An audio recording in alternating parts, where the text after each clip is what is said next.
Assalamualaikum warahmatullahi wabarakatuh. Salam sejahtera untuk kita semua. Di channel ini kita akan membahas bangunan-bangunan terkenal di Indonesia dan dunia. Di video pertama ini, kita awali membahas tentang Monas atau Monumen Nasional. Tapi sebelum masuk ke pembahasan, bagi teman-teman yang belum cuci tangan, silakan cuci tangan dulu.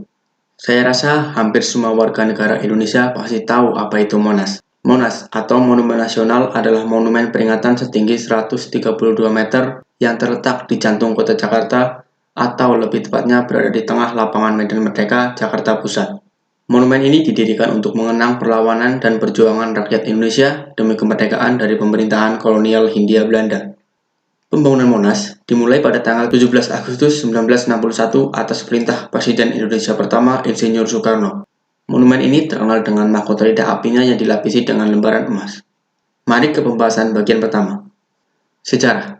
Sejarah Monas dimulai setelah pusat pemerintahan Republik Indonesia kembali ke Jakarta setelah sebelumnya berkedudukan di Yogyakarta pada tahun 1960. Presiden Soekarno memiliki ide untuk membangun sebuah monumen yang setara dengan Menara Eiffel di Paris yang direncanakan akan dibangun di lapangan tepat di depan Istana Merdeka. Untuk menindaklanjuti rencana pembangunan monumen tersebut, dibentuklah Komite Nasional pada tanggal 17 Agustus 1954 dan diadakan sayembara perancangan Monumen Nasional pada 1955. Dalam sayembara tersebut terdapat 51 karya yang masuk, tetapi hanya satu karya yang memenuhi kriteria yang ditentukan oleh komite, yaitu milik Frederick Silaban. Sayembara kedua digelar pada tahun 1960, tetapi lagi-lagi tak ada juara pertama. Kedua juri kemudian meminta Silaban untuk menunjukkan rancangannya kepada Soekarno. Tapi Soekarno kurang menyukai rancangan tersebut, karena Soekarno menginginkan monumen tersebut memiliki bentuk lingga dan yoni. Apa itu lingga dan yoni? Akan kita bahas lebih jelas pada bab perancang dan konsep bangunan. Silaban kemudian diminta untuk merancang monumen dengan tema seperti itu. Akan tetapi, rancangan yang diajukan terlalu luar biasa, sehingga biayanya sangat besar dan tidak mampu ditanggung oleh anggaran negara, terlebih kondisi ekonomi saat itu sedang buruk. Kemudian Silaban diminta untuk merancang monumen dengan volume yang sedikit lebih kecil, tetapi Silaban menolak dan menyarankan pembangunan ditunda hingga ekonomi Indonesia membaik. Soekarno kemudian mencari cara dengan meminta R.M. Sudarsono untuk melanjutkan rancangan tersebut bersama Silaban. Dengan rancangan tersebut, Monumen Nasional kemudian mulai dibangun pada tanggal 17 Agustus 1961 di area seluas 80 hektar dan diarsiteki oleh Frederick Silaban dan R.M. Sudarsono. Pembangunan Monas terbagi menjadi 3 tahap. Tahap pertama, pada kurun waktu 1961 sampai 1965. Pembangunan dimulai secara resmi pada tanggal 17 Agustus 1961 yang ditandai dengan Soekarno secara seremonial menancapkan pasak beton pertama. Monas terdiri dari 284 pasak beton untuk fondasi bangunan dan 360 pasak bumi untuk fondasi Museum Sejarah Nasional.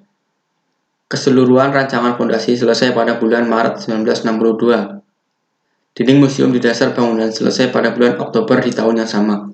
Pembangunan obelis kemudian dimulai dan akhirnya selesai pada bulan Agustus 1963. Pembangunan tahap kedua berlangsung pada kurun waktu 1966 hingga 1968. Namun pembangunan ini sempat tertunda karena terjadinya gerakan 30 September atau G30 SPKI. Tahap ketiga atau tahap akhir berlangsung pada tahun 1969 sampai 1976 dengan menambahkan diorama pada Museum Sejarah.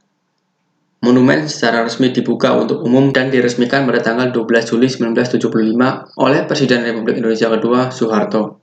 Meskipun pembangunan telah rampung dan sudah dibuka untuk umum, masih ada beberapa masalah, antara lain kebocoran air yang mengenangi museum. Lokasi pembangunan monumen ini dikenal dengan nama Medan Merdeka. Lokasi ini mengalami 5 kali pergantian nama, yaitu Lapangan Gambir, Lapangan Ikada, Lapangan Merdeka, Lapangan Monas, dan Taman Monas. Rancang dan konsep bangunan. Konsep monumen nasional berdasar pada konsep pasangan universal yang abadi, yaitu lingga dan yoni, yang maknanya hampir sama dengan konsep yin dan yang. Tugu obelis yang menjulang tinggi adalah lingga yang melambangkan laki-laki, elemen maskulin yang bersifat aktif dan positif, serta melambangkan siang hari. Sementara pelataran cawan landasan obelis adalah yoni yang melambangkan perempuan, elemen feminim yang pasif dan negatif, serta melambangkan malam hari.